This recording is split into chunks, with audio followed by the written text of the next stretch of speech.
Hindi Hindi bansa. bansa, hindi to Gusto ko bansa. yan. Kwento lang to ni Juan. Nakulong na si Juan. Di si Juan, nakasuhan na siya. So ngayon, sabi Nakulong. sa kanya, guilty! Guilty ka! Yung guilty! Guilty. So ngayon, Na-inquest pinapusan na. Habang dinadala siya sa selda niya, may mga sumisigaw na preso.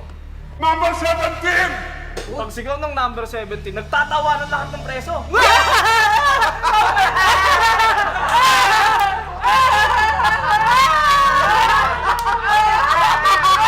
So ngayon, Nakakatawa. nakakatawa. Ang galing. Ang galing! So ngayon, si Juan, natatakot siya. Uy! Takot ako! Ngayon, pagkalagpas ng mga dalawang selda pa, may sumigaw. Number 28! Nagtawanan na naman yung preso!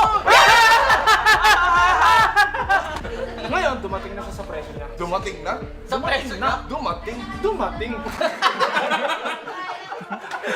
Dumating siya sa selda niya. Siyempre, meron siyang kasama doon. May tropa siya. May kakosa siya doon. Matik yan. Meron. Dapat eh. Ngayon, tinanong niya yung kakosa. Tinanong.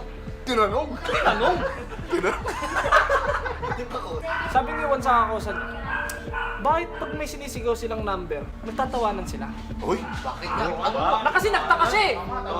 Nagtaka siya, di ba? malaking misteryo yan. Wala kang misteryo. Ngayon, sumagot si Kosa. Sabi ni Kosa, Sa sobrang tagal na naming nakakulong dito, lahat ng joke kabisado na namin. Hoy, ngayon, sabi ni Juan, pwede ko bang subukan? Pwede ko bang subukan? Sige! Sige! Sabi ni ano? Sabi ng Kosa, ngayon sumigaw si Juan, Number 85! nagtawa na lang. Nagtawa na lang. Ang sakit ng tiyan nung iba, yung iba naiiyak na. Sobrang saya ng buong preso. Ngayon, sabi ni Juan, sobrang lupit ba ng joke na nabanggit ko? Hindi niya alam yun eh. Hindi niya alam eh. Sabi niya kay Kosa, sobrang lupit ba ng joke na nabanggit ko?